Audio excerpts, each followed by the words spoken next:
नमस्कार साथियों। तो आज हमारा जो टॉपिक है हिंदी का वो है हमारा ब्राह्म चिन्ह। आज हम ब्राह्म चिन्ह को बहुत अच्छे तरीके से समझने की कोशिश करेंगे और मैं इसको आपको अच्छी तरीके से समझाऊंगी।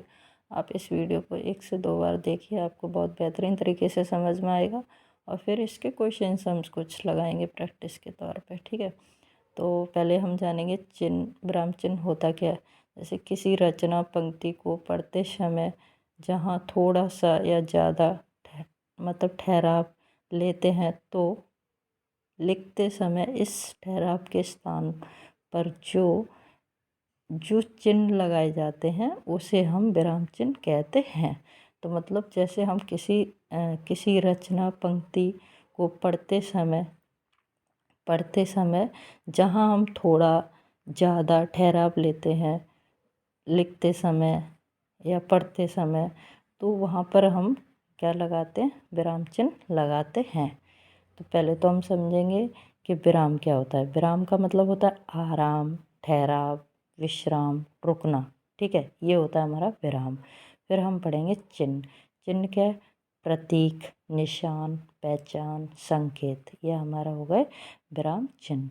मतलब विराम को अच्छे से समझ लीजिए और फिर चिन्ह को अच्छे से समझ लीजिए, दोनों चीज़ों को। मतलब विराम का भी हमें पता चल गया क्या होता है विराम। विराम का मतलब आराम, ठहराव, विश्राम, रुकना, ये हो गया हमारा विराम। फिर चिन्ह, प्रतीक, निशान, पहचान, संकेत, ये हमारा हो गया चिन्ह। तो हमारे कुछ जैसे विराम चिन्ह के प्रकार होते हैं, तो उनको हम जानेंगे। ठीक है, 24 समथिंग होते हैं, 24 लगभग होते हैं। तो उनको हमारे जो फर्स्ट होता है वो होता है हमारा अल्प प्राण। तो देखो, अल्प प्राण का ये वाला निशान होता है। फिर होता है हमारा आर्द्र प्राण, ये हमारा आर्द्र प्राण हो गया। फिर हमारा उपप्राण, उपब्राह्म, ये हमारा उपब्राह्म हो गया। फिर हमारा पूर्व ब्राह्म, ये पूर्व ब्राह्म हो गया। फिर योजक चिन्ह, ये योजक चिन्ह हो गया। फिर अपतड़ा चिन्ह, ये इक्का और दुकरा, ये हो गया हमारा। फिर निर्देशक चिन्ह, ये हमारा निर्देशक हो गया। विप्रण चिन्ह, ये विप्रण हो गया। फिर ये लावत चिन्ह हो गया, जैसे डॉक्टर, प्रोफेसर, ये हम लगाते हैं ना। फिर हमारा लोप चिन्ह, ये हमारे लोप चिन्ह हो गए। फिर ये हमारी आवर्ती, ये आवर्ती हो गई। ये कोष्टक चिन्ह हो गया हमारा। ये तुल्य चिन्ह हो गया। ये इति चिन्ह, ये हमारे ये हो गए।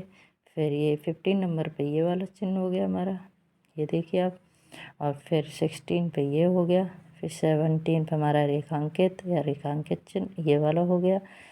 फिर हमारा 18 पे ये अरेखांकित चिन्ह, ये वाले हो गए। और 19 पे हमारा शिखा रेखांकित चिन्ह, ये वाले हो गए। और 20 पे हमारा प्रश्नार्थिक चिन्ह हो गए। ठीक है, तो ये हमारे सारे क्या हैं, विराम चिन्ह हैं। विराम चिन्ह के हमारे प्रकार हैं, 20 प्रकार हैं हमारे, जो मोस्ट इम्पॉर्टेंट होते हैं, हमने उन्हीं को किया है। आप इनको अच्छी तरीके से देख लीजिए, बहुत अच्छी तरीके से देखिए। आप इनको 1 से 2 से बार 3 बार वीडियो देखिए, आपको अच्छी तरीके से समझ में आएगा। और आप इसके विराम चिन्ह के डेफिनेशन को भी देख लीजिए। दोबारा से एक बार मैं कर रही हूँ। किसी रचना पंक्ति को पढ़ते समय जहाँ थोड़ा या ज़्यादा ठहराव लेते हैं तो लिखते समय इस ठहराव के स्थान पर जो जो चिन्ह हम लगाते हैं उसे हम क्या कहते हैं, उसे हम विराम चिन्ह कहते हैं। और विराम चिन्ह के मैंने आपको 2, विराम क्या होता है, चिन्ह क्या होता है, ये भी मैंने आपको बता दिया है। आप फिर भी देख लीजिए। विराम देखिए, आराम, ठहराव, विश्राम, रुकना, ये हमारा विराम हो गया। चिन्ह मैंने आपको दिखा दिए और ये हमारे सारे प्रकार होते हैं विराम चिन्ह के। अल्प प्राण, ये सारे ये मैंने आपको बता दिए। ये अच्छे से आप देख लीजिए वीडियो को, बहुत बेहतरीन तरीके से समझना है इसको। इक्का दुक्का ये दूसरा वाला ये भी देख लेना। और इन्हीं में से क्वेश्चंस बनते हैं। अभी हम क्वेश्चंस करेंगे तो वो आपको अच्छी तरीके से समझ में आ जाएगा। मतलब आपको ये तो समझ आ ही गया विराम चिन्ह क्या होता है। विराम चिन्ह को मैंने समझा दिया आपको। अब इससे रिलेटिव हम क्वेश्चन लगाएंगे। आप क्वेश्चन को अच्छी तरीके से करोगे, अच्छी तरीके से इस वीडियो को देखोगे, हमारे सारे क्वेश्चन क्लियर हो जाएंगे, इतना मैं कह रही हूँ।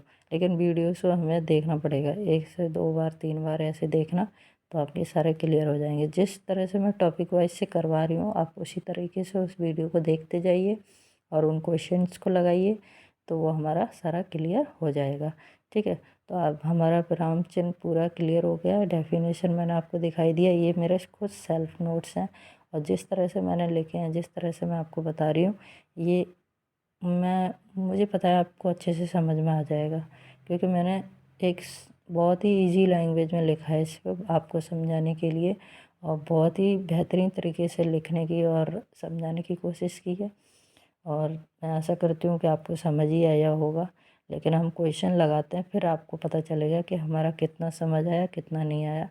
ठीक है, हम क्वेश्चन लगा के देखते हैं। क्वेश्चन आप पढ़ना ध्यान से और क्वेश्चन लगाना, फिर उसको देखना कि हमारी समझ में आया है कि नहीं आया है। जब तक आप क्वेश्चन नहीं लगाओगे किसी चीज़ को पढ़ के, तो आपको समझ नहीं आएगा। पहले तो हमें टॉपिक को क्लियर करना चाहिए।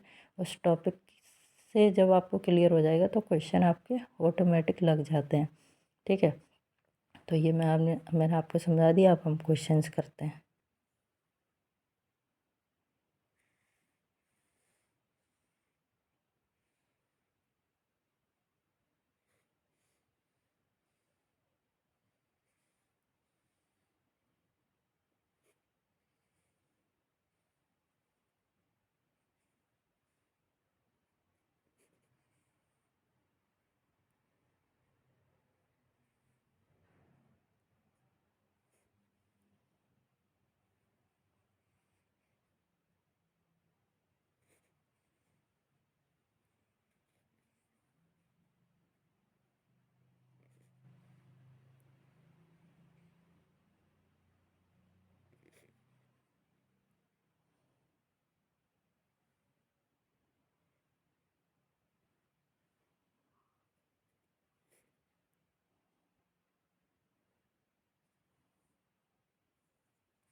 तो फ्रेंड्स, ये हमारे कुछ विराम चिन्ह के क्वेश्चंस थे। तो ये हमने क्वेश्चंस लगाए और मैं आशा करती हूँ कि आप लोगों को बहुत अच्छे से समझ में आया होगा। और कल हम नेक्स्ट टॉपिक करेंगे। आप क्वेश्चंस लगाते रहिए। जिस तरह से हम क्वेश्चंस लगा रहे हैं, मतलब टॉपिक को समझ के क्वेश्चंस लगा रहे हैं, इसमें से देखना आप 100% क्वेश्चंस हमारे आएंगे। तो ये मतलब हमारे क्वेश्चंस जिस तरह से हमने विराम चिन्ह के क्वेश्चंस किए, आप इनको क्वेश्चंस को भी करते रहिए और साथ साथ में हमारा पढ़ते रहिए। तो इससे आपको अच्छे तरीके से समझ में आएगा। और मतलब पहले टॉपिक को अच्छे से समझिए, फिर क्वेश्चंस लगाइए, तो सारे क्वेश्चंस हमारे लगेंगे। और उसके बाद फिर कल हम नेक्स्ट टॉपिक करते हैं। धन्यवाद।